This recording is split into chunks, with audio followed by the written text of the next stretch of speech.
All right, we're ready for action. It's Thomas Bond. We're here at Tempe Music Festival TV. I am live with Mr. Live Nation himself, Danny Zelisko. Thomas, how you doing? I'm doing very well. Tell us about concert promoting in the Valley. You're doing it for like 30 years now, right? More, but More. Who's counting? Not me. This is a great town for promoting music. There's a great audience here that's developed over the years. It's been fun to be a part of helping it or watching it or seeing it grow. Tonight's a great example of putting together a lot of good music and a good promotion, and people show up. I mean, if you build it, they will come. And they have tonight. It's a great turnout here on Friday night at the festival. What are some of the bands you're looking forward to seeing this weekend at the festival? Well, I love My Chemical Romance, and Puddle of Mudd is fantastic, but I have a soft spot. Yeah, soft spot for Fergie. Who doesn't? She's a star. Yeah, she's great. She's a very nice girl, and it's amazing how big they've become. I mean, Huge. just a few years ago, they were just a band just starting out with an idea, and it just goes to show everybody. I mean, that's a true American Idol right there as far as things go. I mean, they worked hard, they played, they toured. Built it from the ground up. It just goes to show you anybody can do it, but you got to be good, and you got to stay with it.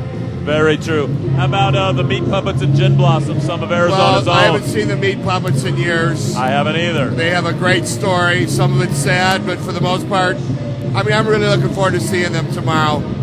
Gin Blossoms are one of my favorite groups. Local legends. Robin and I are friends, and the guys. And I love Cowboy Mouth. Cowboy Mouth. They tore it up here last year. They're the one that'll steal the show from you if you don't watch it. They stole it last year and they got invited back. That's a tremendous live band. Fred is too much fun. I can't wait to see him. Yeah, that is a great live band. Tell us about living here in the Valley. You've been here so long, you've seen it grow from a small town. Now it's the 5th largest in the country. Well, I like to think that music and all the shows had a lot to do with it. You know, it's like when I moved here, the Suns were here. That was it. That was Jerry's baby. And with the sports franchises, as they show up, more development happens, more building happens around the arenas and the stadiums. And along with that, you're getting all the major shows. I remember in the 70s and into the 80s, people complained here, how come we don't get the big shows? Well, we weren't one of the biggest cities then. And as time went on, through the 70s, into the 80s, by the 80s, this was a force to be reckoned with. Definitely. And now it's a regular stop on everybody's tour. That's exactly right. We're getting all the big ones now. Tell me about some of the things that you're working on with Live Nation. It's more than just a music company now. It's multimedia. Yeah, you know, I'm at this point involved in my specialty, which is shows. We have some other ideas in terms of venues, festivals, and recording companies, and expanding our reach. Why should we just put on concerts? Why not get involved in bands' careers further? Yeah. And you're going to see in the next few years, I mean, next week, we're debuting the Rolling Stones movie. And I had nothing to do with that personally, except for the fact that my friend and mentor, Michael Cole, had the foresight 28 years ago to get involved with the Rolling Stones. And they bought their tour back then, and he's been involved in every single facet of the Stones' career ever since 1980 when they were touring. Now he's got a feature-length film out with Martin Scorsese. That's awesome. How amazing is that? It's unbelievable. So the bottom line is we're getting to the point now where really good people in our office and people in a Live Nation office all over, it isn't this what a lot of people think it is. It's a lot more. It's not just a concert company, and it's not big business taking over. It's music people trying to bring the best experience in recording and in touring and in festivals and all kinds of things. And people will see, although I think our rep is very strong, we have great cred on the streets, I think. And it's, you know, with the Stones thing happening in a couple of years, you know, Madonna's going to have an album out, and we're going to be involved in other people's careers. Suddenly you're going to see like a new Columbia, a new Warner Brothers, a new Polydor, whatever you want to call it. We're going to be the biggest, and the best is the most important, more than the biggest. We'll become the biggest because we follow our nose and we get involved with the right people. Nice. It's not just about, let's see who we can buy and pay more money to than anybody. Right. So it's going to be fun. It's going to be interesting. There's a whole new phase of music business that's going to take place over the next 5 years, that's going to take it into the next decade and the next decade. Right. This business is not going away. It ain't falling apart. Yeah. It's only getting stronger. Very nice. Now, I know not only are you involved with music, but you are something of a musician yourself. You played on stage with various people. And I interviewed you once, and you told me you auditioned for Frank Zappa. Well, I tried to audition Tell for us Frank that Zappa. story, because it's a good one. Frank played here at the Celebrity Theater, and I got backstage, and Ian and Ruth Underwood introduced me to him, and I said I play guitar, and I really did. I really played drums, but at the time, I could sing every Frank Zappa song from all of his early albums. So I asked him if I could come audition, because on Overnight Sensation, they played the Celebrity without a vocalist. Everything was instrumental, and the album hadn't come out yet. I said, I'm better than nothing. I can come out and sing these songs. Right. So he goes, come on over. So I went over to Studio City. That's so great. Right? Ike Tina had a place called Secret Sound, his own studio in Studio City, California.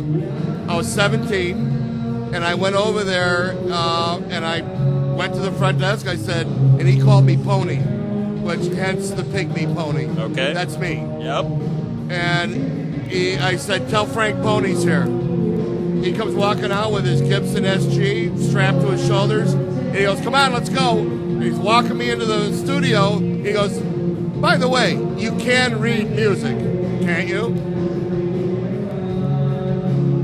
Stop right there. He goes, I'm not bringing another guy into this band who can't read music.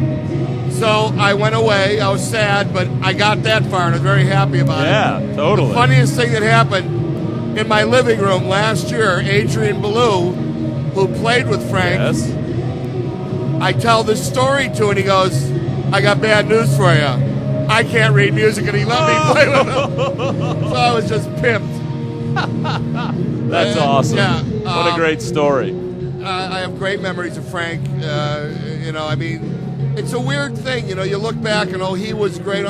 I got to live with him in his midst during his prime. Yeah. Best thing I ever did to him. We were doing a show, Halloween, in the mid-'80s at a hall in Oklahoma City called the Old Lady of Brady. Hold 3,000-4,000 people. Okay. And on Halloween, we do 2 shows. On the first show, when Frank came out, as soon as he broke into his first song, I had the house lights up, and I'd given everybody in the audience a Frank Zappa mask. Nice. And he just looks to the side of the stage, Freaked I him out. can't believe you did that. That's awesome. He goes, and he just goes to the microphone. He goes, I've never seen a more handsome audience in my life. That's great. It was fantastic. But I mean, those things happen when you're dealing with great people. They're not just great musicians on stage, but in order to get up there, they've got to have it together. And he was a very funny comedy guy. Oh, yeah. But also one of the greatest musicians that ever lived. There should be a revival, and that's happening right now with Dweezil. Yeah, Dweezil Zappa plays Zappa. Frank will be so proud of him. In fact, Dweezil ought to play this festival. Yeah, that'd He be really awesome. should. We're already thinking about next year with this. Excellent. And I, as great as it is, it can always be greater. Yeah. I think Kendall and Kevin would agree with me. There's That's a lot awesome. more to do, and this is the first year I've gotten involved.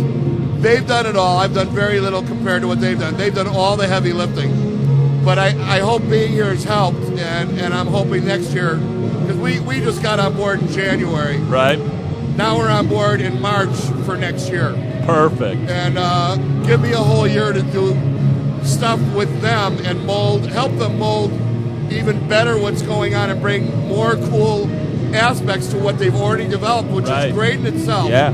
They've done a fantastic job, and they should be commended for it. Well, you're the right man for the job. I mean, you've worked with the biggest names that there are in music. The Stones, McCartney. I can't think of anybody better connected in town than you are. Well, thank you for that, but it just happened by following one step after the other. Somebody didn't just come down and say, you. Well, maybe they did, but I still had to. You got to hang out. You got to watch yourself. And you got to move forward and not piss too many people off along the way, obviously, or they knock you out. Right.